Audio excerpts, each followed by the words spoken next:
जे प्रस्थापित आहेत ते आजच्या 15-20 वर्षापूर्वी प्रस्थापित नव्हते. तीही अशीच स्वच्छ टीम त्यावेळेला मी निवडली होती.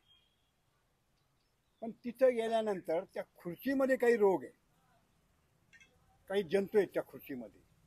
ते तिथं गेलं ना की ते जंतू लगेच परिणाम करतात. तेव्हा जसं त्या बिरबलाच्या गोष्टीमध्ये भाकरी बदलली ना, फिरवली नाही तर करपते, घोडं चालवलं नाही तर नाठाळ होतं. तसं हे आज प्रस्थापित झालेल्यांना बदलायचं आहे आणि नव्यांना संधी द्यायची आहे, नवं नेतृत्व उभं करायचं आहे. त्या जिद्दीनं मी हा पॅनल उभा करतो. तुम्ही RSS आणि भाजपचे निष्ठावान आहात आणि तुमच्यासारखे अनेक जण इथे भाजपचं काम करतायत. आज जर बघितलं तर राधाकृष्ण विखे पाटलांकडे भाजपचं किंवा इथलं नेतृत्व आहे. मग आता तुम्ही जर ही निवडणूक लढवणार असाल तर मग कुठेतरी महायुतीच्या पर्यायाने भाजपच्या विरोधात ही बंडखोरी म्हणायची का? तसा तुम्ही शब्द वापरला तर माझी ना नाहीये.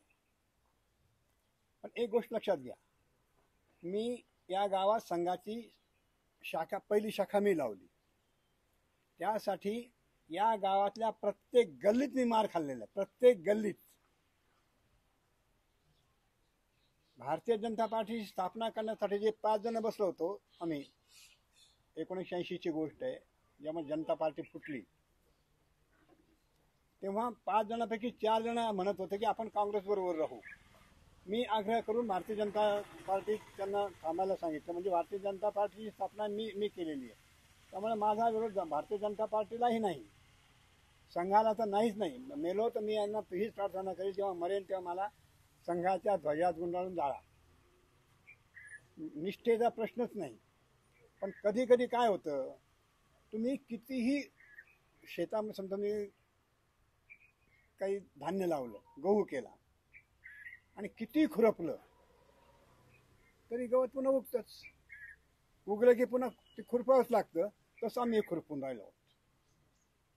संघाला धक्का न लावता, भारतीय जनता पार्टीच्या मूळ अवस्थेला धक्का न लावता, जे शेतात पिकाला खाणारं गवत उगवलेलं आहे ते गवत काढण्यासाठी आमचा प्रपंच आहे. म्हणजे राधाकृष्ण विखे पाटील आज भाजपात आहेत आणि कुठेतरी मग इथे जे निष्ठावान भाजपचे जे कार्यकर्ते आहेत यांच्यावरती त्यांच्याकडनं अन्याय होतोय का? आणि ज्या माध्यमातून आज शिर्डीचा विकास त्यांच्याकडनं होतोय हा तुम्हाला मान्य नाहीये का? नाही, काय विकास होतो ते तुम्ही सांगा. विकास काय होतं ते तुम्ही सांगा. इथे जे काही आज जे काम चालू आहे, काय रिंग रोड झाले, इथले काय अतिक्रमण हटवले गेले किंवा काय गाळे बांधले गेले, जो काही कामं इथले झाले असतील, पण ते मान्य नाही का की चुकीचं काम सुरू आहे? एक मिनिट, तुम्ही गाळे बांधले जातील असं म्हणलं. कुठे गाळे बांधले गेले? ते जे कॉम्प्लेक्स बांधलं गेलं 16 गुंठ्यामध्ये शाळा काढून, त्या कॉम्प्लेक्सचा तुम्हाला माहित नसेल तर सांगतो मी. ते कॉम्प्लेक्स बांधायला माझं समर्थन होतं, पण मी त्यांना हे म्हटलं होतं की याच्यामुळं दुकानदारांचा व्यवसाय होईल अशा पद्धतीने बांधा. कारण मला कोपरगावला गाळे बांधलेत, त्याचाही माझा सहभाग नाही, पण माझा अनुभव आहे. श्रीरामपूरला गाळे बांधले गेले, आगे जाऊन पाहतो मी, माझा अनुभव आहे.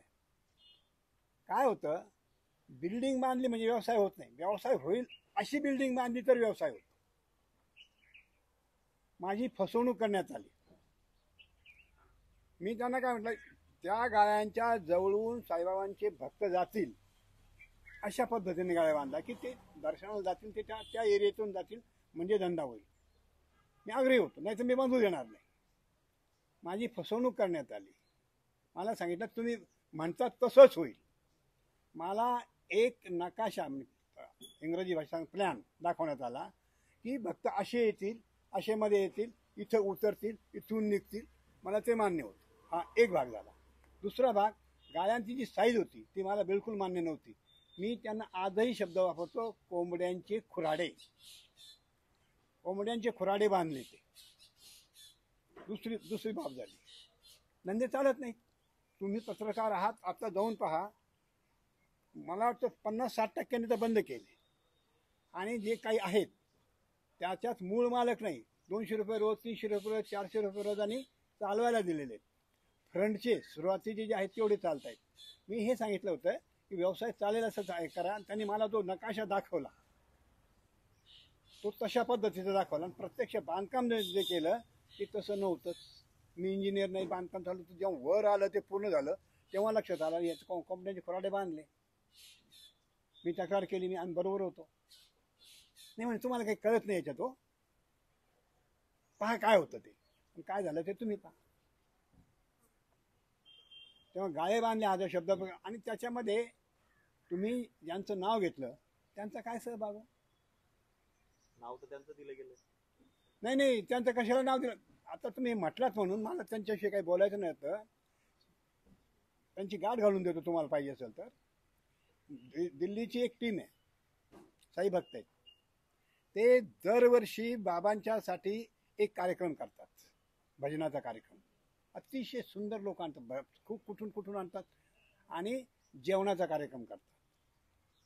त्या कार्यक्रमात मीही सहभागी व्हायचो. एक दिवस शिर्डीचा ज्याच्याकडे ते येतात तो माझ्याकडे आला. म्हणे भाऊजी अडचण झाली. काय झालं?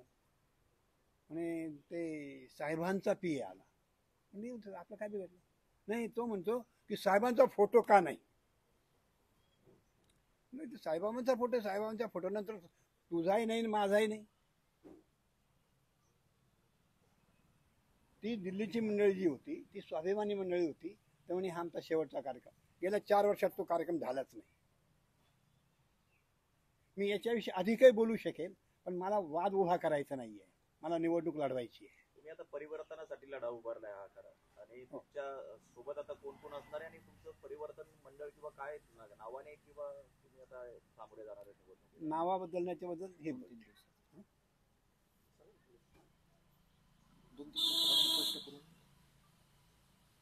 परिवर्तनासाठी आहे आणि शिर्डीच्या लोकांनी पोट भरावं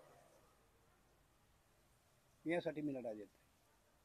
हे माझं जुनं रेकॉर्ड जर मी काढून पाहिलं, पिंपळडी रोड जो दुकानदारांचा आहे तो मी उभा केला तेव्हा लेंडी गेलेली होती आणि अनेक खळगे होते. खळगे म्हणजे खाचा असे हे होते.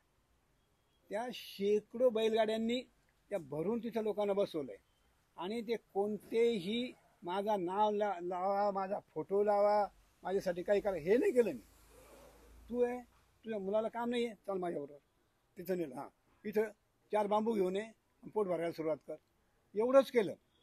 जरी कोणी असं तुम्हाला म्हटलं की बाबू पुरोहितने याला या ठिकाणी जागा दिली आणि त्याच्या मोबदल्यात त्याच्या घरी जाऊन जेवला किंवा चहा प्याला, तर मी हे राजकारण सोडून दे. मी हे कधीच नाही केलं. तिथंही तुम्ही ज्या गायांचं नाव घेतलं तिथं तुमचा संबंध काय? जागा म्युन्सिपाल्टीची, जिल्हा नाही, एकटीच नाही, जागा जिल्हा परिषदेची, जागा गोंदकऱ्यांच्या खळ्याची. तुमचा काही संबंध नाही. तुम्ही सांगितलं म्हणून नाही दिलं नाही, तुमच्या कोणी गेलंय नाही, बांधून झालं नाव माझं. ती आता काहीतरी कॉम्प्लेक्स गल्ली काय काहीतरी बांधतात तिथे म्हणे नाव माझं. हा काय प्रकार आहे? मला तो त्या विषयात जायचं नाही. तुम्ही विचारला म्हणून हे बोलतोय मी. त्यांचं नावही घ्यायची इच्छा नाही आहे. काय माझी जीभ शुद्ध आहे, ती मला विटाळायची सुद्धा नाही आहे. हो, पॅनल उभा केला म्हणजे तयारी नाही का? आणि ते तयार केले, ठाकून ठोकून घेतले की बाबांनो पंक्चर नाही झाला पाहिजे कोणी, याची काळजी घेऊन लोक उभे केलेले. येणाऱ्याला पहिला प्रश्न विचारला, कोणी तुमचा त्या कारखान्यात आहे का लांबून जवळचा? असेल तर खात्री करून घ्या. काही इथं संबंध गुंतलेले आहेत का? खात्री. ते त्यातून पाहून सुद्धा कोण निघाले त्यांना संधी दिली.